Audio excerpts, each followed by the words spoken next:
as human is infected by bacterial, viral, fungal, and protozoan. The malaria infection has been mentioned very detailedly in the NCERT textbook. So that first I would like to discuss about the protozoan disease called malaria. Malaria. Apart from this, entomobiosis is also belongs to the protozoan disease. In the conclusion, I will tell you. But in the next sessions, bacterial, viral, and fungal infections we will discuss. What is malaria? Generally, malaria is called bad air. Since centuries, this malaria is spreading and infecting in the human. Malaria vaccine was developed in the last year, October 2019, October. So till that malarial medicine was there, but vaccine was not there. It is under the research till the 2019 October. Malaria is caused by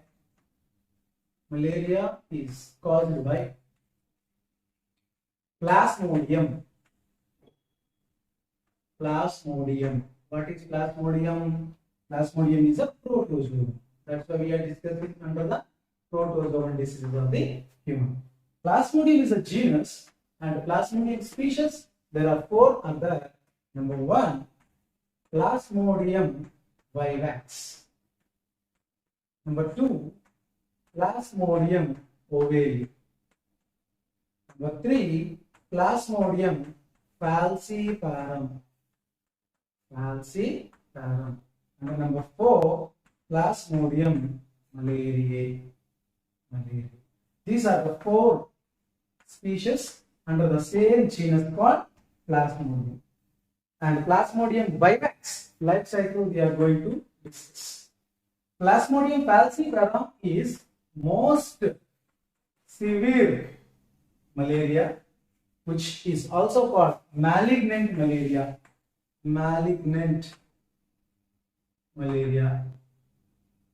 In this, brain fever is also will be a final symptom and person will be died. And Plasmodium malariae is a quaternary malaria. Detail we will discuss in the later. But what are the 4 species they cause malaria is Plasmodium vivax, Plasmodium ovale, Plasmodium falciparum, and Plasmodium malariae. In that, what we are going to discuss is Plasmodium vivax. Plasmodium vivax. Plasmodium is a species. According to the binomial nomenclature. It is a genus and it is a species. Apart from the 4 species, the vivax species we are discussing. Plasmodium vivax is a digenetic parasite. Digenetic parasite means what? Yesterday's class, last session, I have given the details about it. I hope parasite which need 2 hosts to complete the its life cycle. So that now 2 hosts. Primary host is human and secondary host is female Anopheles mosquito. Female Anopheles mosquitoes. Okay. Why not male Anopheles mosquito or male mosquitoes? Means male mosquitoes do not have a habit of sucking blood. They are not sanguivorous. They use it to extract the plant juices. So male mosquitoes are so good compared to the female mosquitoes. Now the primary host is man. Why? Because in primary host, asexual life cycle takes place. Asexual life cycle takes place. Asexual life cycle of use. Whom? It is a parasite. Reproduced essentially in man, sexually in mosquito. So, Plasmodium vivax use man for asexual reproduction. Plasmodium vivax use mosquito, which is a biological vector. Yesterday I told you last class, biological vector. While carrying, it is also having some changes by the parasite. So, the changes are respectively sexual reproduction by Plasmodium in the stomach of the mosquito, female Anopheles mosquito. So primary host and secondary host. As these two are present, it is called digenetic parasites. If the sexual life cycle of Plasmodium means malaria in man. So malaria in human is nothing but asexual life cycle of the Plasmodium. Malaria in mosquito is called sexual life cycle. So in part of PUC theory examination also one of these will explain the malaria life cycle in man, means we have to explain only asexual life cycle, or describe the malaria cycle changes occurs in the female Anopheles mosquito means sexual life cycle of the Plasmodium we have to.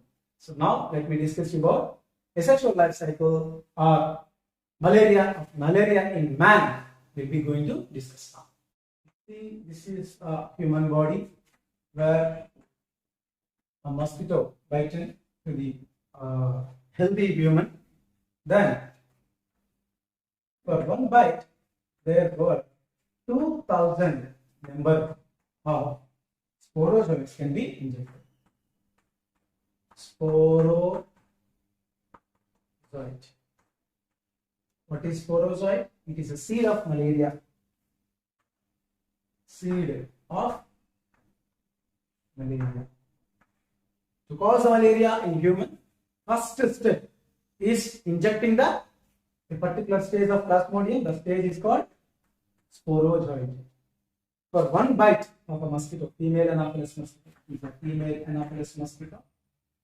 Then how sporozoites are developed in female Anopheles mosquito is called sexual life cycle. It will be continued by that. So female Anopheles mosquito who have sporozoites bite, then one bite will have a 2000 of sporozoites. These sporozoites, each sporozoite about 30 minutes wait in the blood to adjust the circumstances of the human body, nothing but temperature and enzymes. Then after 30 minutes, they first choose liver cells, means they attack liver cells. So they are called hepatocyte. This is called hepatocyte. Very important. First cells of the human infected by the malarial parasite, nothing but sporozoite stage, is hepatocyte. Reason: hepatocytes, nothing but liver is the place where starch, nothing but animal starch, glycogen is stored. So it wants to develop in our body after infection. It wants to be incubate. Incubate means it has to overcome immune system of our human body. Immune system of human body, then it has to increase its number, so that further it is selecting hepatocyte to eat the glycogen. Then that stage is called trophozoite. Trophozoite is the stage where sporozoite is attacking hepatocyte for eating entire the glycogen. After some time, in that liver cell itself, it undergone multiplication. Bacteria, once it divides into two cells by fission, is called binary fission. Amoeba also participated in binary fission, and Plasmodium participated in the multiple fission. Means one cell divided into many by fission. So occurs, so that here one cell is entered, but many cells will be developed by the multiple fission. Multiple fission. So many divisions occurs, so that 1 into 2, 2 into 4, 4 into 8, 8 into so on. So much number will be developed by the Plasmodium stage, nothing but a sporozoite after infection during the period of incubation. Over the days, the number will be increased. Then there will be no space inside the liver cell. Then liver cell will be ruptured. While eating, this is called a trophozoite. And when it becomes a bigger in size, not in the number, then this is called sysont. Sysont is the stage in the liver when one single trophozoite become very bigger in size. After bigger, it will become blast into much number. Then it will be called cryptozoites. What it will be called? Cryptozoites. They look like pods. Crypto means pods. That's why cryptozoites. First stage, sporozoid. It is called infection stage. After sporozoid attacks liver cell. Inside the liver cell, they start eating the glycogen. That stage is called trophozoite. Once trophozoite is there, then while eating, its size is increased, not number. Size is increased. When size is increased, that is called sizome. Once the size is extended, then it will be divided by the multiple fission. Actually, it's not multiple fission. It is growing. It is growing. Then this is called multiple fission. The bigger or biggest cell of the trophozoite is called cyzone. The cyzone undergone multiple fission gives many small sites. They are called cryptozoites. As cryptozoites number is increasing, inside the liver cell, cryptozoites number is increasing. Reason? Asexual reproduction. Multiple fission is asexual reproduction. That's why malaria in man is called asexual life cycle. Asexual life cycle. Reason? Multiple fission method. Because of the multiple fission they are developing, that is asexual reproduction method. That's why in human Plasmodium performs asexual reproduction. Now, as its number is increasing, the cell cannot be tolerated, so that the turgidity fails, then it blasts. Means hepatocyte will be ruptured. So, rupture of hepatocyte or liver cell. When liver cell rupture, then first generation of the cryptozoites will be released. They are nearly 1,20,000 by a single trophozoite. Here one should understand, by one bite 2,000 number of sporozoites are entered. I explained from only one sporozoite. Nothing but one sporozoite unit gives 1,20,000 means 1,20,000 into 2,000 by just about 10 days of span. So it entire this cycle is required 10 days of time. This is called pre-patent period. Pre-patent period. Pre-patent period of the malaria is about 10 days. After infection, 10 days of time, 1,20,000 from one cell of liver will be produced. So this is called first generation. First generation cryptozoites. First generation cryptozoites are 1,20,000 from one cell. All these are attacking. 50% of them are attacking liver cell. Okay. Suppose if there are 100, or 50 cells are again attacking liver cell. Again liver cell attacking means again trophozoite. Again trophozoite means again cyzone. Again cyzone means again multiple fission, and again this is called. This is a pre-patent period, and this is extra erythrocytic cycle. It takes about 2 days of time. So that 10 plus 2, 12. Within 12 days, okay, our body, blood consists of a lot of cryptozoites, and it undergone the initiation of erythrocytic cycle. Then we will get a fever. That is why incubation period of malaria is 10 to 12 days of time after infection. So here one should understand, trophozoite is single. Once trophozoite went to the liver cell, it becomes bigger by eating entire the glycogen. As there is no space inside, it will be blast undergone the multiple fission, result n number of sporozoites. Like that multiple fission continues, then liver cell will be ruptured because of intolerance. Then the releasing of 1,20,000 in that 50% of cryptozoites, first generation cryptozoites, select liver cells again to eat, again to increase their number. Clear? And rest of 50% approximately is not sure. 50% of cryptozoites target RBC. Once they target RBC, what will happen? Erythrocytic cycle begin. This erythrocytic cycle is also called Golgi cycle. Golgi cycle. Scientist Golgi is explained for this. He got the Nobel Prize. So erythrocytic cycle will be begin. Before erythrocytic cycle, what happened? Pre-erythrocytic cycle. Entire this is called pre-erythrocytic cycle. After infection till release of first generation of cryptozoites, okay, and again the cryptozoites are attacking the liver cells. Entire this phenomenon is called pre-erythrocytic cycle. Before erythrocytic cycle begin, what happened is called pre-erythrocytic cycle. Once a 50% of cryptozoites are attacking RBC, then what will be begin? Erythrocytic cycle will be begin. If you understand this phenomena, then we can start the erythrocytic cycle. Clear? So this is called cryptozoite. Clear? Once this cryptozoite enters RBC, why they are selecting RBC? The reason I already told you why they are selecting liver cell. Inside the liver cell, glycogen is present, eatable thing, animal structure is called. So to develop that is required glycogen. But why they are choosing RBC? Inside RBC, there is no nucleus. There is no important cell organelles like mitochondrial lysosomes at all. So absence of cell organelles and a nucleus, presence of much substance, nothing but hemoglobin. Globin means what? Protein. Again, they want to attack the RBC to eat globin from the hemoglobin. Let us see what kind of changes takes place.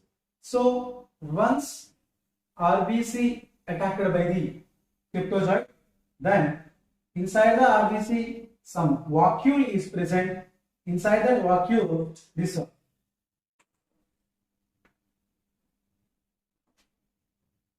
Cryptozoite will be placed and it look like a ring stage. That's what it's called, signet ring stage. Signet ring stage will be identified under the microscopic examination in the malarial victim, in which inside the RBC food vacuoles are present. Inside that, this organism will go and start eating the globin. Because food vacuole in that globin is present, that is the reason it attacks the RBC and enters the food vacuole. That time we can easily observe it is a similar, it's like a ring, hand ring. That's why it's called signet ring stage. After signet ring stage, after eating entire thing, it will increase its size and it shows movement while circulating inside the RBC. Then this is called amoeboid stage. Amoeboid stage. First stage of the RBC is called trophozoite. Again, tropho means eating. Here also trophozoite. It is a liver cell. It is also trophozoite, but it is different. It is RBC.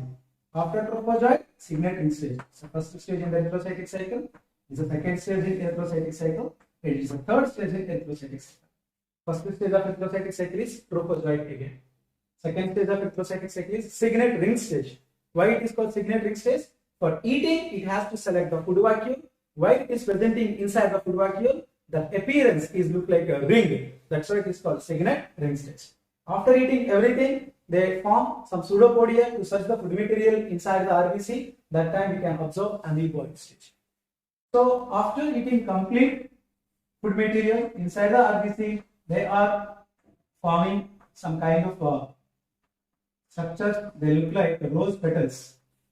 Rose petals. That's what it's called. Rosette stage. Rosette stage. This is the fourth stage. So after rosette stage, as their number is increasing, RBC is also will be blast. Once RBC is blast, some small and some large cells will come out of this RBC into the blood. Once RBC is ruptured, what will come? Cells will come outside the RBC, means inside the blood. So this is rupture of RBC. Once RBC is ruptured, what has come means neurozoites will come. Neurozoites. Neurozoites are two types, micro and macro. Macro means small, large, micro means small. So these two will come at the time RBC is breaking. If you observe clearly, in our blood, temperature is maintained by RBC also. Once RBC number is ruptured, then temperature will be various from exterior to interior body, so that malarial victim in this particular stage starts shivering. Shivering along with the fever is a very clear symptom of the malaria. Why malaria victim is shivering is the question. After infection, about 10 to 12 days, erythrocytic cycle begins. Entire this erythrocytic cycle takes 48 hours. Again, 2 days. So 10 plus 2, that is interior. This is again extra erythrocytic cycle. So 10 plus 48 hours means 2 days. 10 plus 2, 12 days. After infection, 12 days, malarial symptoms. And don't think that malaria victim showing some shivering today means yesterday or day before yesterday in itself the person will be affected. Wrong.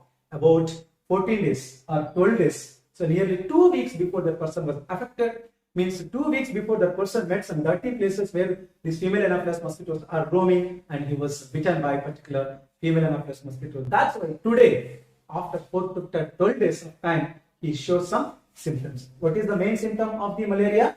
Showing shivering. Why malaria person is shivering? RBC is breaking. Why RBC is breaking? Inside the number of merozoites and micromerozoites and macromerozoites will be increased.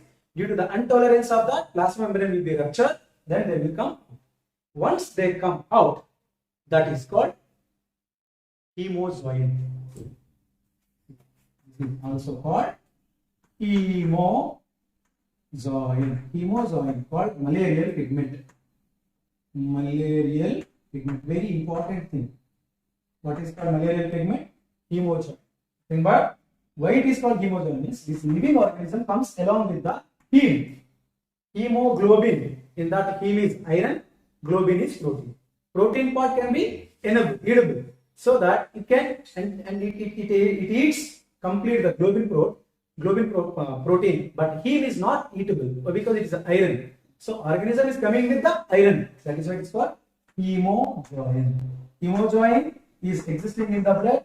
That time, if you feel fever, if you give the blood for test, then they observe hemozoins and confirm that the diagnostic phase and that microbiology person who diagnose your blood can easily diagnose you are infected by the malaria.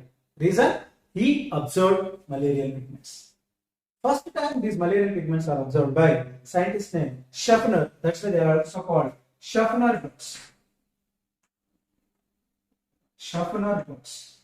Schaffner dots, hemozoin, malarial pigment, merozoites, all are same. This is the last phase of the malaria life cycle in human. Let me recap it. Once the sporozoid enters by the female Anopheles mosquito bite, there are about 2,000 of sporozoids will be entered. Each sporozoid attacks each liver cell. Inside the liver cell, they increase their size, is called sison. While eating, the stage is called trophozoid. So, sporozoids to trophozoids, trophozoids to sison. Once the size is increased, later there is no place for increasing its size, then it will start multiple fusion called asexual reproduction method. So, while it is blasting by multiple fission, n number of cells will be produced. The number of cells is increased in the hepatocyte. The hepatocyte cannot tolerate, become bigger and blast. Then rupture of hepatocytes release so many cells are called cryptozoites. The stages once again I will tell you: sporozoids to trophozoids, trophozoids to sison, sison to cryptozoites, cryptozoids to first generation cryptozoites. First generation cryptozoites 50% again attack new liver cell, each and every one again they continue. That is called exoerythrocytic cycle. Then entire this is called pre-erythrocytic cycle. The time of pre-erythrocytic is 10 to 12 days. And the rest of cryptozoites, each one attacks RBC and initiates erythrocytic cycle is also called Golgi cycle. What are the stages in series happened in the Golgi cycle? First one is trophozoid, second one is cygnet ring stage, third one is amoeboid stage, fourth one is rosette stage, and fifth one is rupture of RBC. Once RBC is ruptured, what will be released? Micro and macro merozoites will be released. They are also called hemozoites or malarial pigments. First time they are discovered by Schaffner scientists. That's why they are called Schaffner dots. While they are presenting in the blood, the person starts shivering along with the high fever, chill fever. Then he will be suspected by the malaria. As the stages are observed in that person's blood under the microscope, we can conclude he is affected by malaria. Then relevant treatment will be started. So once the quinone tablets will be given, quinone tablets is the treatment. Once the quinone tablets will be given, all these stages will be disappeared. Suppose a doctor suggested 20 tablets to use continuously every day. After using of 10 days, if you cured by the malaria, then rest of 10 tablets will be thrown out. Generally, yes. That time what will happen? The temporary malaria will goes off. All stages will be killed. But if you see the first generation cryptozoites that are undergone the liver cell and they rupture and they release second generation after 2 years or 3 years. Means without infection, once a person is affected by malaria, second time without infection, he can be again infected by the malaria, again affected by the malaria. Reason is relapse of malaria. Some stages of malarial pigment will be ignored in the liver cells. In the favorable conditions of them, they comes out, again they start this process, again the person will be affected by chilly fever. This is called relapse of malaria. That's why how many days the medication has given, that much of time. That is why how many days of medication has been given, means tablets has been given in the course of 1 month. They have to use that 1 month only. Then all the stages and the stages who are hidden in some cells also will be easily vanished. Clear? As malarial parasite is cytozoic, they live inside the human cells. So this is what entire the asexual life cycle of the Plasmodium or malaria in man. Once a particular person is affected in this stage, these micromerozoites can sustain in that person about 7 days. Very, very important. How many days this hemozoin or malarial pigments can sustain in human body? 7 days. Before that, we will definitely have a fever, so we will get a treatment. Otherwise, in case of falciparum, it will be migrated to the brain and so many other body parts and damage, person will die. So treatment should be taken when the person gets symptoms accurately to the malaria. So then, how these will be transmitted to the female Anopheles mosquito is the point. This is what affected female Anopheles mosquito. If a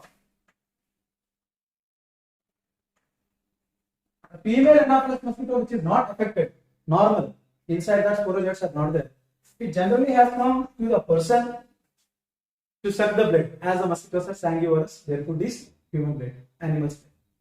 So if it sucks the blood in a body, all these changes were made before within 7 days of time after erythrocytic cycle. These will sucking, then micro and mero cryptozoites will enter through the mouth parts into the gut of the female Anopheles mosquito. In that, micro and macro will act as male and female gametes and start sporogony. This is sizogony, that is sporogony. Size will be increased in man. Spores means male and female numbers, sporozoites will be developed in that is called sporogony. This is sizogony. In the class, what we have discussed today is sizogony. So what is left? Sporogony. Where does the sporogony takes place? In female Anopheles mosquito gut. That is called sexual life cycle of Plasmodium or malaria in female Anopheles mosquito. In the Plasmodium life cycle, about the changes occurs in human, we discussed in the last class. This class, the secondary post, nothing but in mosquito, what kind of changes takes place by the Plasmodium, let us see. That is also called Plasmodium life cycle in mosquito or sexual life cycle of Plasmodium.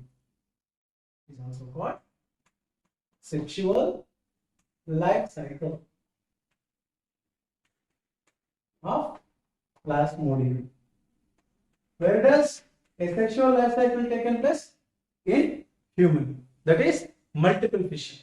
But here micro and merozoites, microzoites and merozoites are sucking by the female Anopheles mosquito. Inside the female Anopheles mosquito gut, both act as male and female and get fertilized and form zygote. That is the reason it is called sporogony. Let us see in detail. If it is an infected person, nothing but malarial victim, is the malarial victim. Inside the malarial victim, about 10 to 12 days of incubation period. Microzoites and micromerozoites and macromerozoites will be released by the bursting of RBC after erythrocytic cycle. Then what is this? Macro. Macro means what? Large in size. Macromerozoite. And this is micromerozoite. Micromerozoite. These two will be enter into the female Anopheles mosquito. In the last assignment, I have raised a question that is, when a female Anopheles mosquito sucks the blood of a malarial victim, what kind of stages of Plasmodium can enter into the malarial sorry, what is that vector, that is Plasmodium, into female Anopheles mosquito? Answer is all of the stages. Why? Because when a female Anopheles mosquito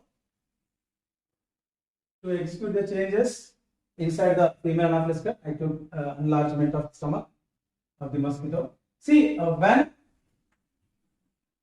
a female Anopheles mosquito sucks the victim's blood, you just imagine only these two, but it sucks the blood, right? Not the stages. In blood, cryptozoites will be there, protozoites will be there, and erythrocytic stages will be there. All stages will go. Why? Because mosquito is sanguivorous, which sucks the blood. But all other stages cannot be sustained in the female Anopheles mosquito. I repeat this point.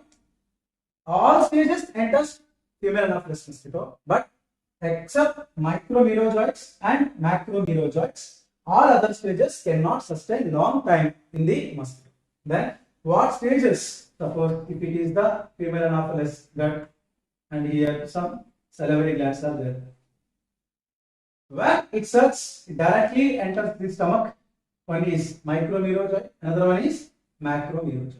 So micromerozoid act as a male and macromerozoid act as a female. Then sporogony begins. So these two fuse and form zygote. Zygote. Here the zygote is look like little cone shape. That is why it is called eukaryote. Eukaryote.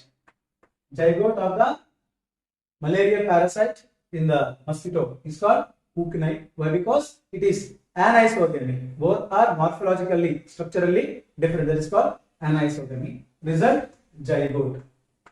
Zygote of the Plasmodium is called eukaryote.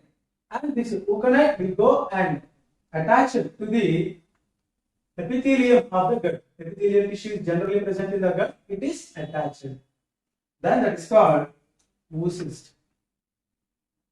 Oocyst. Stages we just observe. Microzoites, micromerozoites and macromerozoites are entered while sucking the blood from the victim of malaria. Then many stages enters, but these two stages only can survive due to the presence of suitable enzymes. Then these two undergo division and increase its number, and one micromerozoites and another macromerozoites together fuse and form a zygote. That zygote is not circular or oval shape. It is just like a cone shape. That is why it is called eukaryote. This eukaryote develops into oocyst and it's attached to the epithelium of the gut. This is epithelium. Epithelium.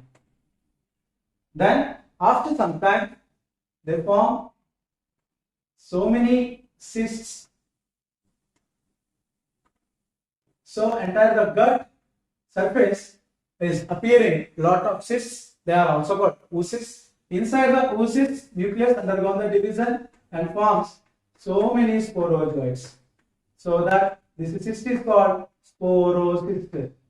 As the cyst consists of sporozoites, that cyst is called sporocyst. Once this sporocyst rupture, sporozoites will release into the blood. Generally, mosquito is an insect. Arthropods doesn't have a blood. The blood, like a substance considered as hemolymph. In the first year, you have gone through this, right? Hemolymph. It is a white color and without any RBC. Then in this hemolymph, they exist sometime and later they reach to salivary glands. Salivary glands. So now this female Anopheles mosquito is a vector. It is ready to transmit through the sporozoites to another healthy person. So it is also infecting from human. It is able to infect the other fresh individual, nothing but human. That is why it is called biological vector. The reason why mosquito in the malaria is called biological vector is some kind of changes also taking place. Mainly this is sexual reproduction. Plasmodium sexual reproduction takes place in mosquito. It is called sporogamy. Whereas asexual reproduction takes place in man, nothing but human, that is called zygogamy. Zygogamy means sexual life cycle or plasmodium life cycle in man. Sporogamy means plasmodium life cycle in mosquito or asexual life cycle. So mosquito transfers malaria from one person to another person. It is just vector. It is not positive. Or people think that mosquito causes malaria. Mosquito spreads malaria. Clear? But what is the cure of this disease? Nothing but when person is under the shivering, that is a symptomatic stage. That time diagnosis under the diagnosis microneurozoids, nothing but staphylococcus, toxic substances of the malaria. It's also called malaria toxins that are hemojoins can be easily absorbed, and quinone tablets will be given. These quinone tablets eradicate all the stages of the malaria. So this is what about an important protozoan disease called malaria. Another protozoan disease is there, that is Entamoeba histolytica. Let me tell you something about that. Entamoeba histolytica, which causes amoebiosis. Entamoebiosis is also another name of the disease.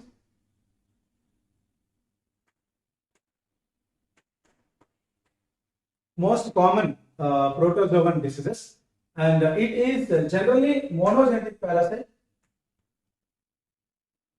Monogenetic parasite, whereas malarial parasite is digenetic. Primary host is man, secondary host is mosquito, but it has only one host. That's why it is called monogenetic parasite, that is human. It is spread through food, contaminated food, water.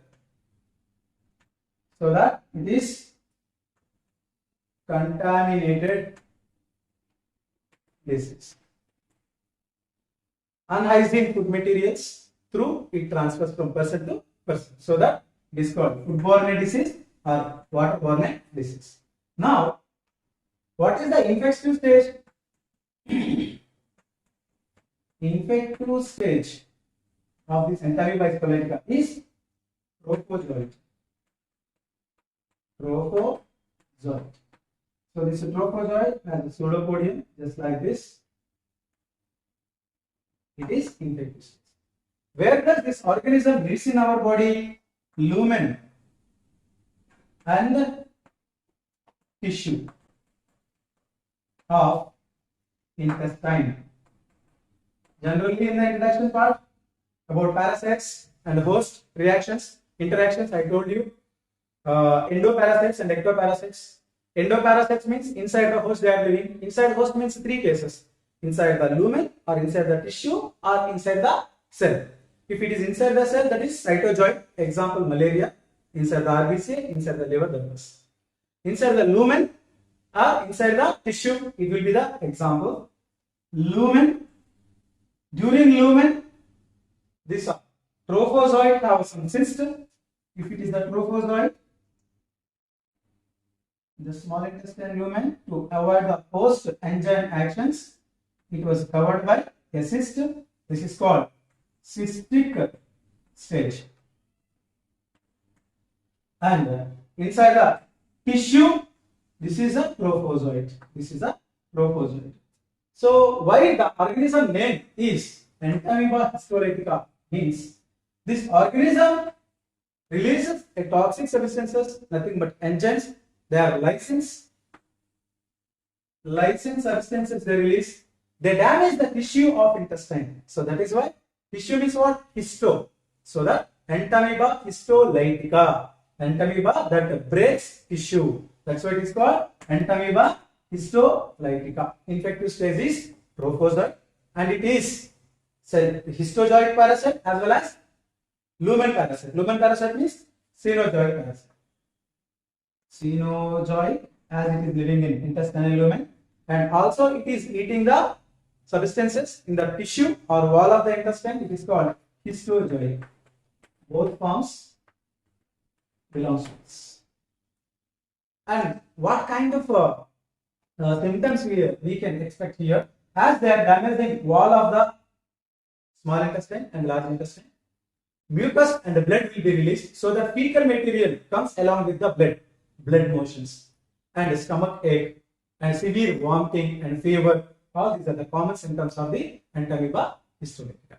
Mainly the people who are not properly cooking food, are not properly washing hands, and are not properly maintaining the hygienity in the kitchen and the dining, this kind of disease will be spread all over the world. So it is endemic disease. Now, another protozoan diseases other than malaria and amoebiasis, giardiasis, trypanosomiasis also widely distributed. So in human health and disease, we completed the first one, that is protozoan disease. Now let us see bacterial disease. There were so many bacterial diseases are there that are infecting and suffering human, but according to NCERT in the NEET orientation, we have been collected 6 bacterial diseases that infects human. One by one, let us see. Dysentery, that is amoebic dysentery, we have said this is a bacterial dysentery. Amoebic dysentery caused by Entamoeba histolytica, that is protozoan disease. Common dysentery called bacterial dysentery. Organism which causes this is Shigella. Pathogen. Pathogen is Shigella. Disease is dysentery. Next one is plague disease. It was a very pandemic disease in 19th and 70s, where it is caused by Yersinia pestis organism. Yersinia is genus and pestis is species. Pathogen Yersinia, disease is plague. Next, diphtheria. Diphtheria is caused by Corynebacterium. During diphtheria, severe vomitings and headaches will be symptoms. Whereas in the cholera is also called black cholera. During the dehydration takes place, loss of water, motions and vomitings are very frequent. It is caused by Vibrio cholerae. Vibrio, the bacteria is in comma shape. That's what it's called, Vibrio. Vibrio is the genus, cholera is the species. Next, typhoid. Typhoid is also called enteric fever. Enteric fever. Through Vidal test, we can diagnose this typhoid, and with 40 to 45 degrees high temperature can be noticed in this fever. That's the symptom. Salmonella is a genus and the typhi is the species. Salmonella typhi, who is responsible to cause typhoid in humans. Sometimes it gives death, fatal also. Next, pneumonia. Bacterial cold. Pneumonia means bacterial cold. Viral cold is different. After a couple of minutes, I can discuss about the pneumococcus or pneumococcal bacteria are example. And running nose, sneezing always, and headache is also symptom of the pneumococcal infection. These are the 6 noticeable disorders by the bacteria to the human according to NCERT and NEET orientation. Now let us see some more viral and fungal diseases. We observe some viral diseases in the human. Common cold. Bacterial cold is not common cold. That is the pneumonia, pneumococcal infections. Viral cold is common cold. This is called rhinitis. Rhinitis, inflammation of nose and a running nose. Sneezing, coughing is a common symptoms of common cold. Common cold is not bacterial cold, viral cold. And this common cold is caused by rhinovirus. Rhinovirus. Rhino means nose. Nasal tract, respiratory tract, upper respiratory tract majorly infected, and mucus lining will be disturbed. Always mucus will be released out. That's why it's called running nose. Now, mumps. Mumps is also called parotiditis. Parotiditis. Salivary glands, mainly parotid glands will be swelled over there. In males, this virus is affecting also into the gonadals. So testis also inflamed during this infection in case of males. So mumps virus, that is called paramyxovirus. Next, measles, rubeola caused by rubeola virus. Hepatitis, it is also called HBV caused by hepatitis virus, hepatitis B virus. And human health and reproductive health time, I mentioned the sexual transmitted diseases HBV, HAV, HCV, HBV, and HEV. In the HBV is most fatal because it is having DNA as its gene. Now, dengue fever, it is spread by Aedes aegypti mosquitoes. The dengue fevers are also caused by dengue virus. Next, chikungunya virus. Gunia virus. In that, joint pains are symptoms. Joint pains, arthritis like. Next, chicken pox virus, severe fever with some skin scars. Polio virus caused by polio. And so many other, just like HIV, human immunodeficiency virus causes AIDS, and genital herpes, genital birds. So many. These all are already discussed in the reproductive health. So these are the viral diseases generally found in human. Apart from this, some fungal and parasitic, other than helminth parasites, this is also there available. You see some fungal infections in human. Number one, candidiasis, athlete's foot,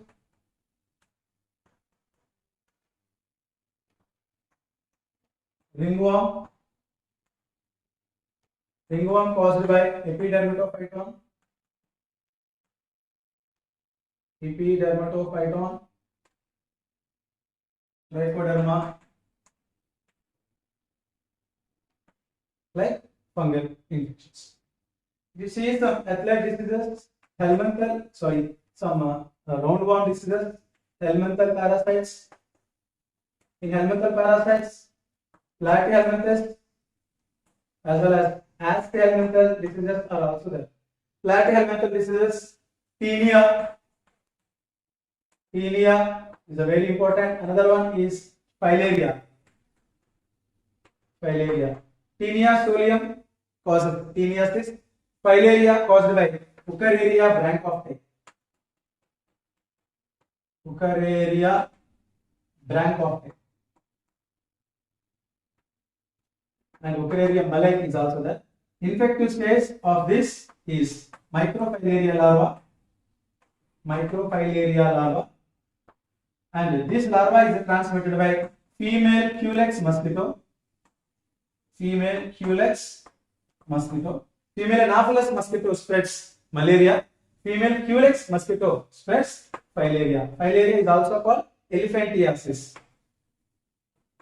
Elephantiasis. Reason, it is affecting the lymph nodes. Majorly in the lower limbs, lymph nodes function will be failed, and lymph nodes, the particular region swells and become settled. So it's look like elephant leg. That's why it's called elephantiasis. Elephantiasis is caused by Wuchereria branchopte.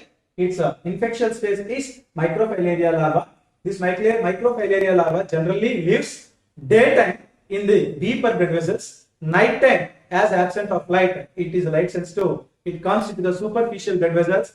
As mosquitoes biting generally takes place in the night, this microfilaria larva sucks by female Culex mosquito and spreads to other healthy individual and becomes victim. Now, ascahelminthal diseases, if you see, first one is Ascaris. Ascaris is also called roundworm. And hookworm is also causing a disease. Hookworm means enterobiasis. Enterobiasis. So, majorly viral and bacterial protozoal diseases has been mentioned detailedly in the NCERT. As so many are there in classroom program, again we will discuss this. So this is the first phase of human health and disease, in which we discuss all kinds of diseases from protozoan, malaria and entamoebiasis, bacterial, viral, fungal and other helminthal diseases, mainly teniasis, filaria from platyhelminthes, ascaris and enterobiasis from ascahelminthal diseases. Other than this, some ectoparasite diseases are also there, and all these are attack of human. And antibody is a glycoprotein, chemically. Glycoprotein. Antibodies are produced in our body, and also we will get from our mother placenta as well as colostrum, as we discussed in the early introduction part of immunity. Antibodies are also called immunoglobulins. Immunoglobulins. Functionally, they are immunoglobulins. Structurally or chemically, they are glycoproteins. They are made up of carbohydrates and protein combinations. That is the reason we had given the term glycoprotein. And they are present and work for immune system. They are derived from globulin proteins. That's why they are immunoglobulins.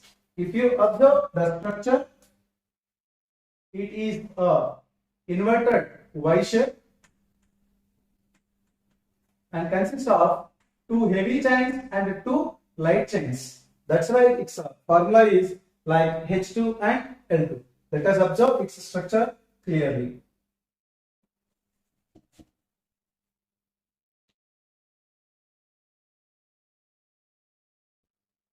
It is the heavy chain.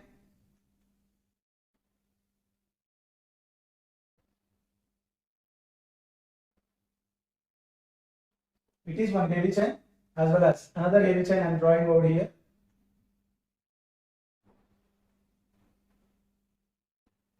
Its molecular weight is quite high. That's why it is a high weight molecular weight chain part of the antibody.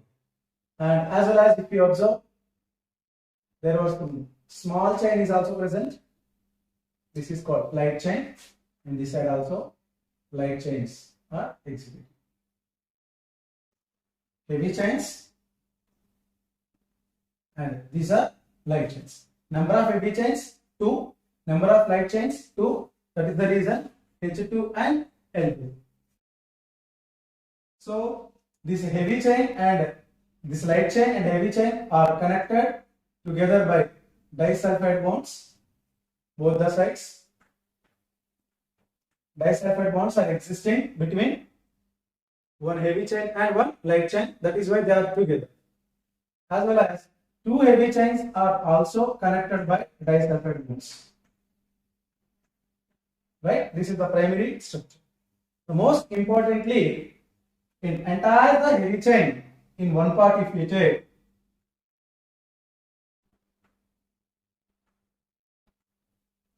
one third of the heavy chain is variable in nature. Variable in nature. What exactly the meaning of variable here? It is a polypeptide chain, nothing but a protein. In the protein, these amino acids are differ from one antibody to another antibody. Means the rest of part is non-variable. Non-variable region means in which entire the amino acid sequences are quite similar from one antibody to another antibody, whereas in the variable region amino acid sequences are different. That is why it is called variable region. So number of variable regions in one heavy chain is 1. Number of non-variable regions in one heavy chain is equal to 1. Total number of heavy chains 2. That's why total number of variable regions in heavy chains are 2. This is the 1 and this is the 2. This one. Whereas total number of non-variable regions of the heavy chain is 2. This is the 1. This is the 2. Now second term is light chain. In the light chain also 50% of the amino acid sequences are different from one antibody to another antibody. That's why it is called variable region. Variable region of light chain. Light chain. This is variable region of heavy chain. Heavy chain. Understand? So total number of variable regions in the heavy chain 2. Total number of variable regions in the light chain also 2. Here also. Half of the part of the light chain is variable. This is the second part. This is the first. So here one should clearly observe that variable regions means amino acid sequences. The pattern is different from one antibody to another antibody according to their effects. But in any antibody, non-variable region, this is non-variable region of light chain. Non-variable region of light chain or non-variable region of heavy chain are quite similar of all the antibody structures. This is fundamental thing. How does those two are connected? By disulfide bond. Now I am going to tell you another important point, that is two variable regions, means variable region of light chain and variable region of heavy chain. These two together provide site to attachment of antigen. Where does the antigen attaches? If it is the antigen, guys, if this is the antigen, this antigen will come and attach here. Where? In the both the variable regions of the light and heavy chain. That's why this region is called paratope. Paratope is the region that is belongs to the antibody. I repeat, antibody consists of a paratope. Paratope is made up of variable region of light chain and variable region of heavy chain together form paratope. What is the use of paratope? Paratope helps to provide the attachment site for antigen. If you think this is the antigen, part of antigen which is attaching to the antibody is called epitope. Here two terms I am introducing. One is epitope, another one is paratope. Epitope is a part of antigen. Paratope is a part of antibody. So epitope and paratope together attach. Then that is the synchronization of antibody and antigen reactions. Antibodies are specific according to the antigens. All antibodies cannot attach to all antigens. Like that, all antigens cannot attach to all antibodies. According to the, just like an enzyme and substrate, antibody and antigen reactions are also specific. Suppose one bacteria antibody cannot attach to another bacteria, nothing but another antigen. What exactly antigen? Antigen is a surface receptor of the cell wall receptor of the bacteria. So this is the main work of paratope. Paratope is made up of both heavy chain and light chain. Variable regions of both heavy chain and light chain together form paratope. Paratope helps in the attachment of the antigen.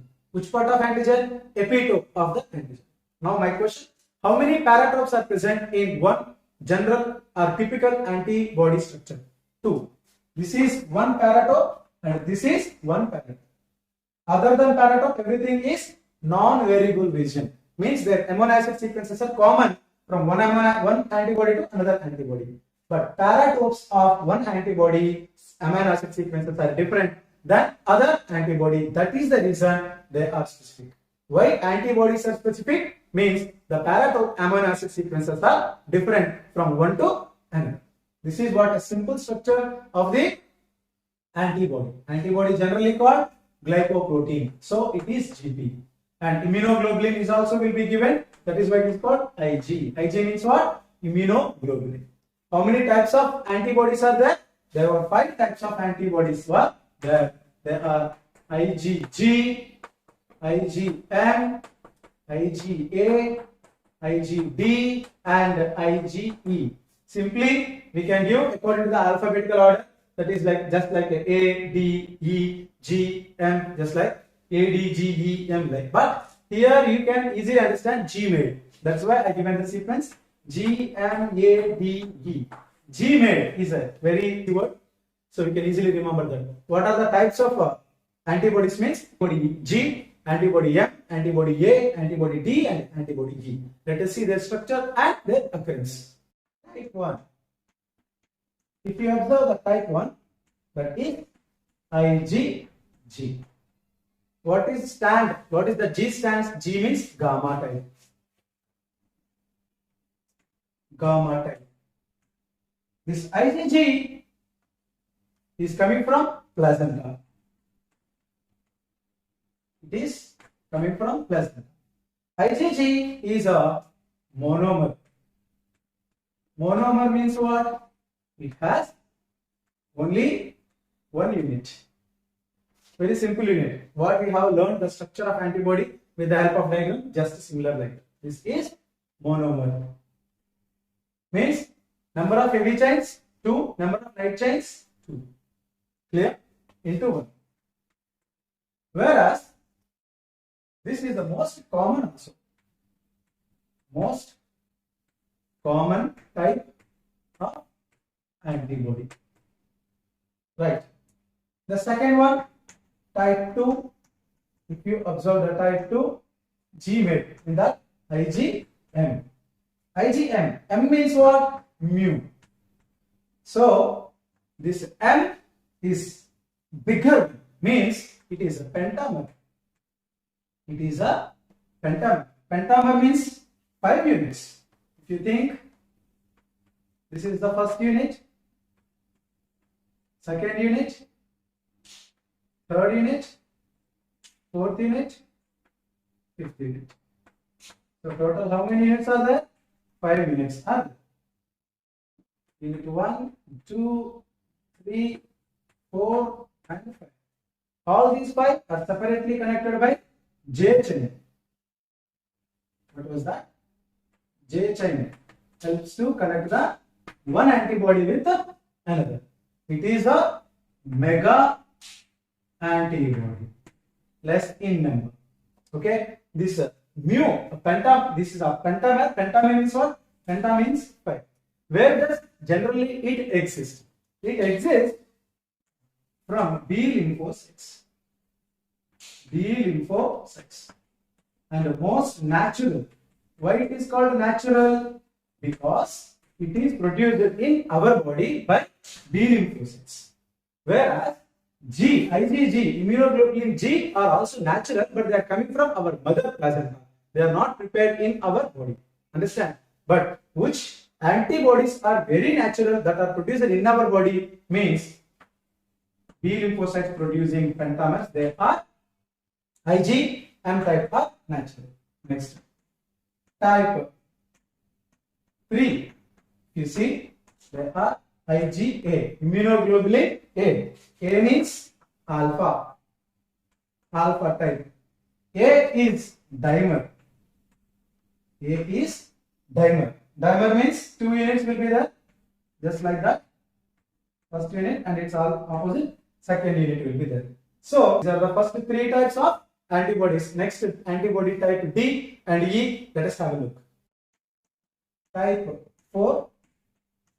They are immunoglobulin D type. D means delta. Delta type. They are also monomer. Monomer means most common and single units. So number of heavy chains 2, number of light chains 2. In case of metamer, number of heavy chains 5, number of light chains 5. So 5 into H2 into L2. Number of antibodies into H2 into L2. That is a formula. And these D types are also produced by B lymphocytes. Produced by B lymphocytes. Surface of the B lymphocytes, nothing but plasma cells. Plasma cells. These plasma cells, nothing but modified B lymphocytes, can produce antibodies. The plasma cells are also present in areolar connective tissue. Areolar connective tissue. Next, the last type. The last type, they are IgE. IgE is also monomer. Monomer means single unit. These IgE are very specific. They are present in allergic reactions. Allergic reactions. IgE is produced by allergic reactions. IgA is from cholesterol. Define immunity. Immunity is a resistance, general resistance that against the infections. Resistance against infections. Any kind of infections generally happen in our body, but not every next day we are infecting or showing some symptoms. Why? Because we have a general power that is called immunity by some cumulative systems working, nothing but a circulatory system, and some circulatory system cells, blood cells, and some lymph glands, lymph vessels, lymph tissue. So many things are together work and provide a lot of defense to our body. So in this session, you are going to learn about what is immunity, what are different types of immunity that serves our body that against to infections of several germs. This immunity is generally two types. By birth, we will get some immunity. This is a very common. So this is non-specific. Non-specific immunity. Why it is non-specific? In everyone body, this by birth immunity is common. It is not differentiated from one individual to another individual. That is why it is called innate immunity.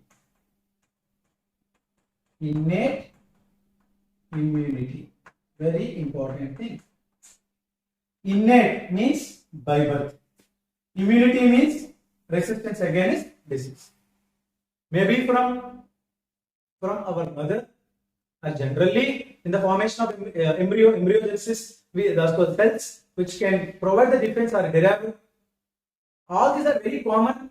No one can escape from this innate immunity. That's why it is called by birth.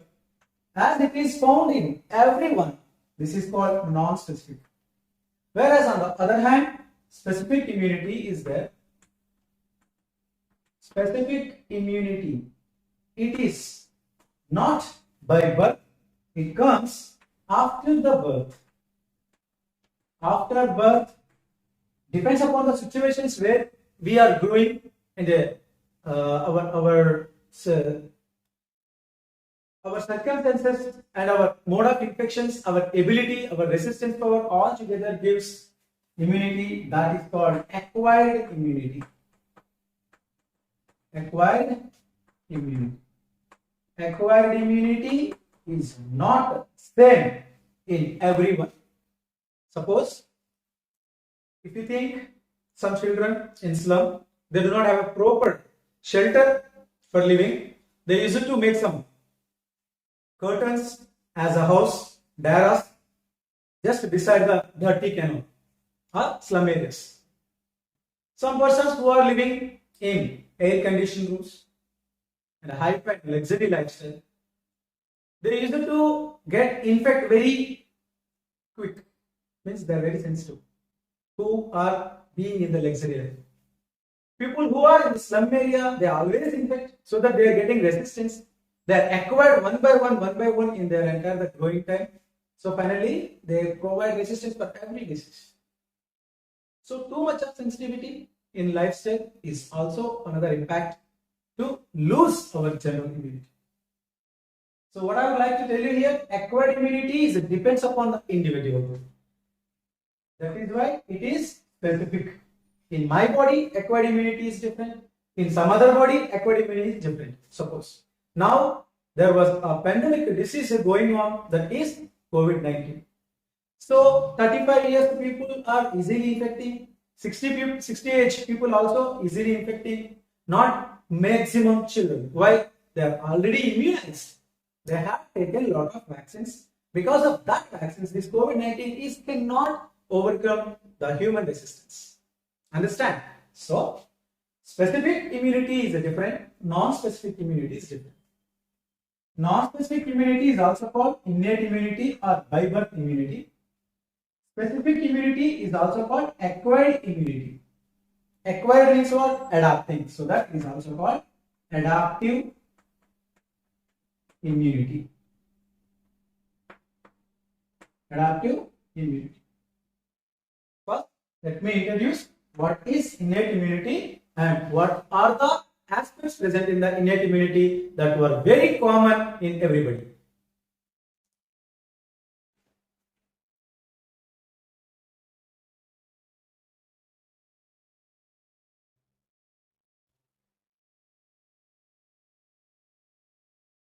Let me focus on the innate immunity first. Innate immunity is a very common immunity in everybody. it is providing four barriers. In that, first one is physical barrier. Physical barriers. What are physical barriers? If you observe, skin, mucous lining, and a lining of respiratory tract, gastric tract, and reproductive tract is able to trap many organisms when they enter. Suppose every day our body is exposed to atmosphere in different areas.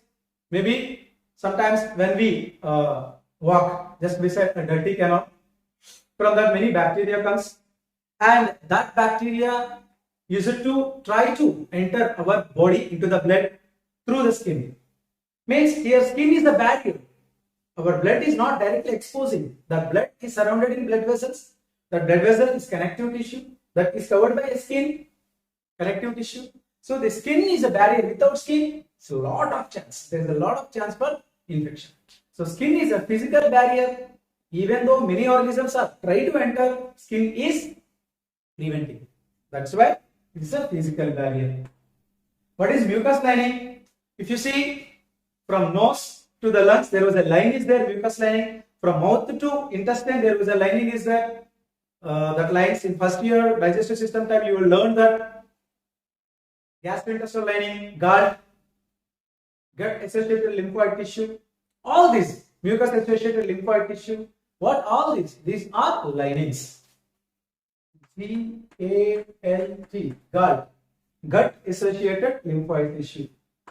MALT, mucus associated lymphoid tissue, as well as hair. Hair is also preventing a lot of entry of microorganisms.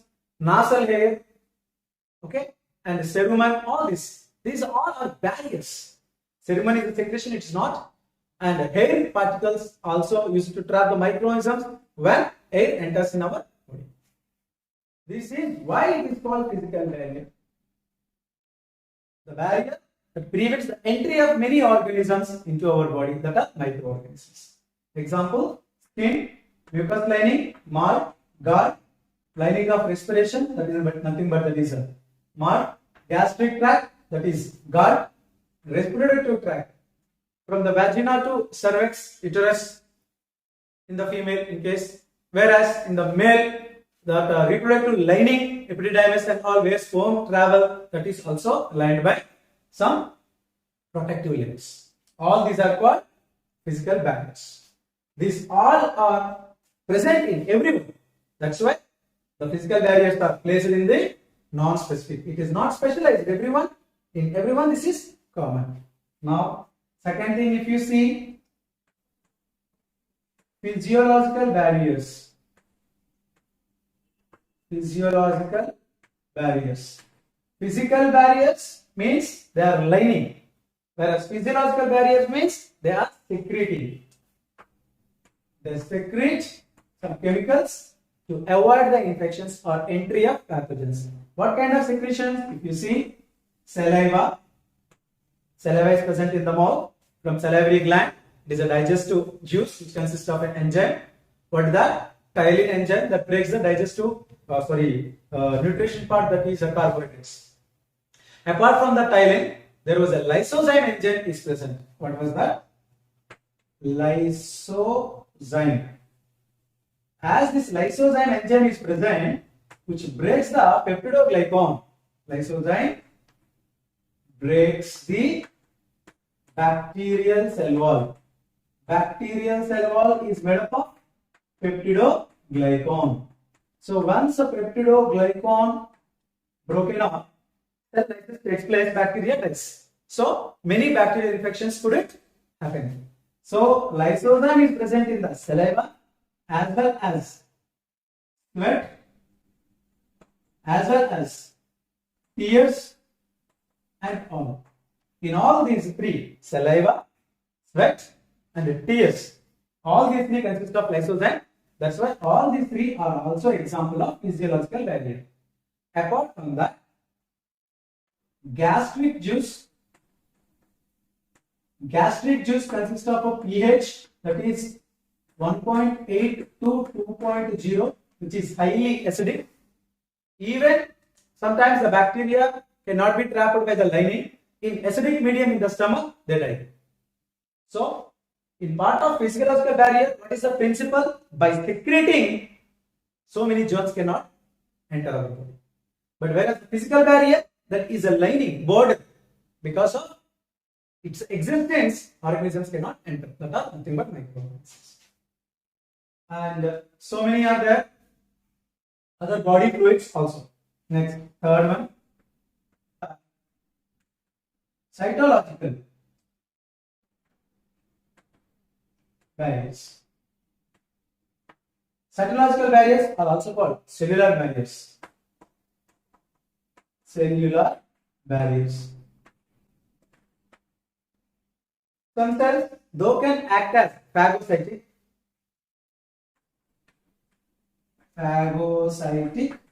cells. What is phagocytic?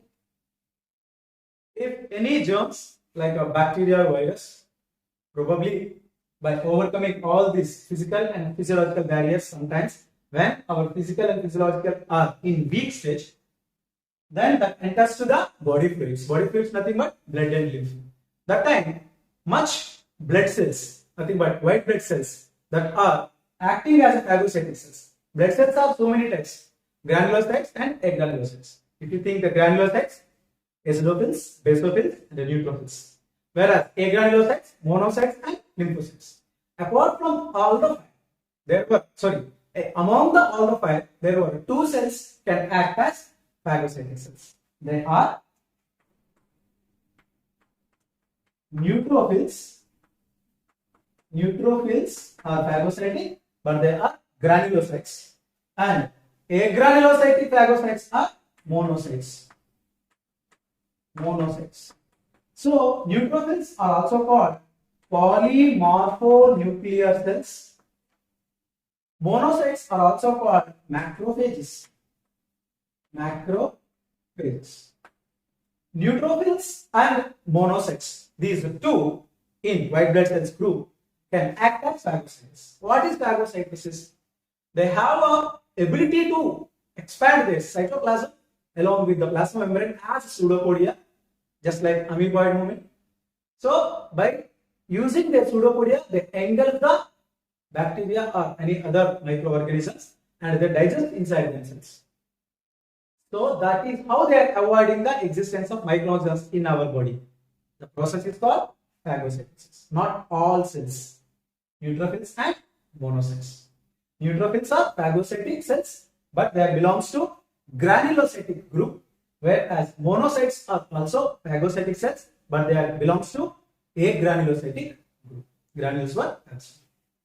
Apart from three, the fourth one is there. They are called cytokinin barriers. No need to confuse all these four. All these four are belongs to non-specific or innate immunity, by birth immunity, but everything has their own style, own strategy. Their strategy is lining. Whose? Physical barriers, just like a skin and malt and gut. Whereas physiological barrier, they secrete something. In that conditions, organisms are dying. Secretions is the principle over here. Next, cytological barriers or cellular barriers, they can perform phagocytosis by pseudopodial actions. They can. All three are different in their actions. Fourth one is different than other three. Cytokinin barriers. Here, if you think there was a cell that is infected already, infected by bacteria, such cells, this is already spoiled. Such cells are releasing some chemicals are called interleukins. Leukocytes, WBC, generally leukins. chemicals released by bacterial infected cells. I repeat, some cells already infected by bacteria, they release some chemicals are called interleukins. They communicate other healthy cells to avoid the infection. So that is how it is called cytokinins. Cyto means cell. Kinin means secretions. Secretions of infected cells also helps to avoid germs actions. Whereas interleukins means bacterial cells bacterial cells releasing some chemicals are called interleukins. Whereas in case of it is infected by virus,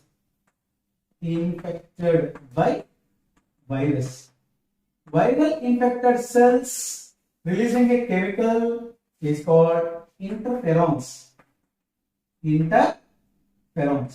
These interferons, just like interleukins, they communicate other healthy cells in the circumstances near. Then they inform the range of infection of the pathogen to the cells. That is a different aspect, cell and signaling process that comes in the MBBS first and second year. Sorry, second and third year, not now. But you have to understand interleukins and interferons are the chemicals. They are secreted by bacterial and viral respectively, and they avoid infections much more effect in near tissue. So these four are common in everybody after birth. What are they?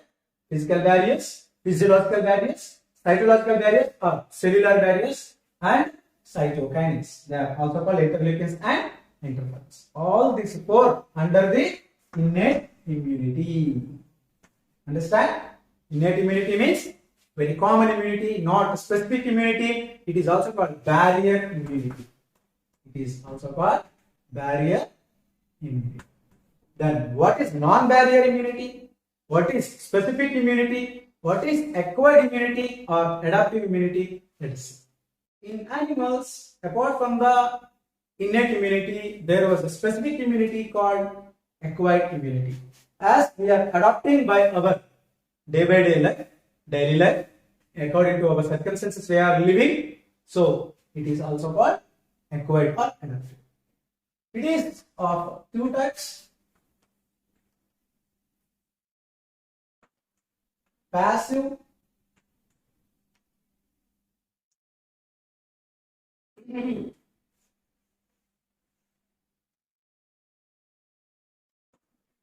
natural acquired and artificial acquired.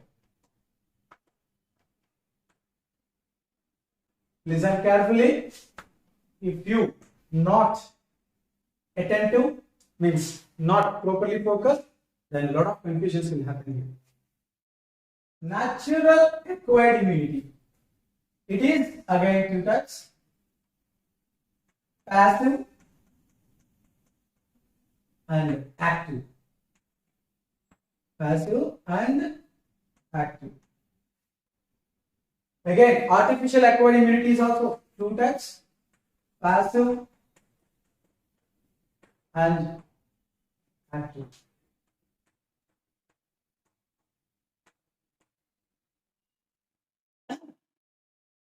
Sorry. What is natural acquired passive or passive natural acquired? Example: placenta, colostrum, and everyone in the embryogenesis during pregnancy, we are connected to our mother placenta. It is mandatory. Without that, there is no nourishment of embryo. So from the placenta, antibody type G will be transferred from our mother. Antibody type G. There were 5 types of antibodies are there. Antibody structure and function and the types will be learned in the next class. Just remind antibody type G. It is also called immunoglobulin G. Antibodies are also called Immunoglobulins. Immunoglobulins which type? G type. Okay. Whereas, so every child must have antibody G. Why? Every child is coming from placenta. Now, colostrum. What is colostrum? Early mother's milk. Nothing but what is colostrum? Colostrum is a 1 to 3 months of milk after parturition. So a baby was delivered, then the mother after parturition she can provide first 5 days of milk is called colostrum. Even though lactation period is 3 months or 6 months, but first few days of mother's milk is called colostrum. It consists of antibody type A. This is also very important to avoid lot of allergic reactions and infections in the child. Sometimes after childbirth, mother couldn't able to produce the milk due to some hormonal imbalance or some other psychological reasons. That time baby will be avoided or neglected by the colostrum. That time what does the baby going to give is antibody type A. Such babies, such a neglected child in future, in further in their growth, they will face a lot of problems by the infection. Why? Because it is a specific first to control some kind of germs. That is why. So placenta we cannot stop, and colostrum is also very important from the mother. These two are naturally coming. See, baby is drinking mother's milk for the feed, but along with the mother's milk, the antibody is also present inside it, so it is naturally going, passively going. We are not introducing into the mother's milk. That's why these two are the best examples for passive. In that they are natural. They are acquired. Slowly they are adopting their performance in our immune system. After passive, natural, let us discuss about the active natural. Example for active natural is disease. Disease or infection. Infection is quite natural. No one can go and inject the bacteria or virus. Generally, according to the situations, according to the hygienity, and according to our maintenance of our body, and according to our habits, they will be infected. Infection is natural. So, once we infected, we may lose our immunity first time, but we develop the resistance for a specific disease, but the same infection happens second time, our body is not so easily respond or affect. So once an infection taken place, for the same infection our body gets ready for very strong. That is why diseases are active. They are active our body. So that's why it's the secondary immune response. First time a disease may happen, but the same disease definitely cannot overcome our immune system second time. If it is even second time or third time, means in a particular body the immune system is very weak, is the meaning. So first segment is completed. That is natural immunity. Natural immunity, again passive and active. Now on the other hand, artificial acquired immunity is there. Artificial acquired immunity, in that artificial, first one is passive. Here example is monoclonal antibodies. Monoclonal antibodies. What are monoclonal antibodies? Very simple example I can give you. If a snake bites a human, that snake's venom may impact on our nervous system, our circulatory system, or muscular system. Very little span, after 5 minutes or half an hour or 1 hour within, person will die. That protein inhibits lot of enzymes actions in our body. And doctors use it to provide anti-venom against to the snake's poison. Then person will be recovered gradually. Where does this anti-venom, means medicine against to the snake bite, produced? Do you know?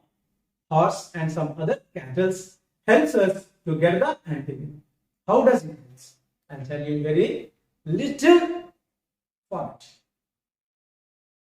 A snake bites the horse, then inside the horse blood, antibodies will develop against the snake bite, snake venom. So nothing will happen.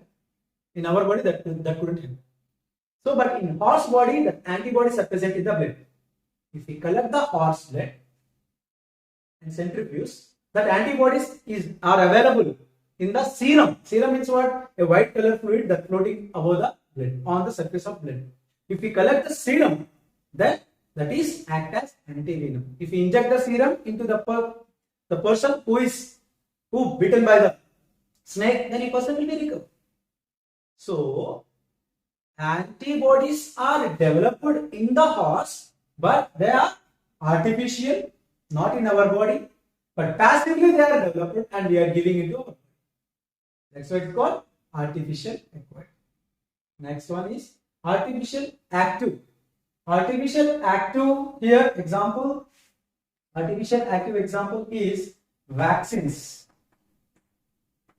Vaccines. Vaccine is artificial immunization. Artificial immunization. We are giving weakened, attenuated or killer microorganisms into our body. So our body responds to the fake organisms, but they produce real antibodies. In future, if any real microorganisms comes, already prepared real antibodies fight along with that stamina and their boosts. Nothing but vaccines again and again boost up, and the active vaccines can easily prevent the real infections. That's why vaccines are also acquired and artificial. I hope you understand the natural and artificial. Artificial passive example, monoclonal antibodies. So another example for the monoclonal antibodies I can give. Nowadays there was a virus is checking entire the world, that is COVID-19. So have you heard about the serum donors? Yes. Suppose if you are already infected by COVID-19 but nothing is happened in your body, means your resistance is very good. So but because of your resistance, you already prepared antibodies against the COVID-19 virus. If I collect the blood of you, means already you are infected. In your blood, antibodies are there. Where? In the blood. In blood, if I centrifuge, serum will come, floating substance. In that, if I collect the antibodies and inject it to the another person, it kind of backs. That's why serum donors are very important. But this is not good. But this is not correctly avowed in the society. That's why people are not ready to donate. That's why people are not ready to donate their serum. That's why plasma donation, serum donation means antibodies already succeed against a particular disease are existing. We have to donate that to save a lot of lives. The technique is called monoclonal antibodies or hybridoma technology. It is example for passive artificial. This is how we learn about acquired immunity. I will tell you another technique to learn. We learned this pattern, that is acquired immunity is natural and artificial. In that again passive and active. Here also passive and active. We can also learn as another pattern. Acquired immunity is two types, passive and active. In the passive, natural and artificial. Here again, in the active, natural and artificial. Anyway, we can easily identify these such examples according to the pattern. I hope you understand and revise entire the information today I taught, that are what is immunity, what is the barrier immunity, what is non-barrier immunity, what is the difference between innate immunity and acquired immunity, how many barriers are there in the innate immunity, that are physical barriers, physiological barriers, cellular barriers and cytokines. Whereas here also for, there also for. Here acquired natural passive or acquired passive natural, acquired active natural, acquired passive artificial, acquired active artificial. Just like that. 4 plus 4, 8 aspects you have learned.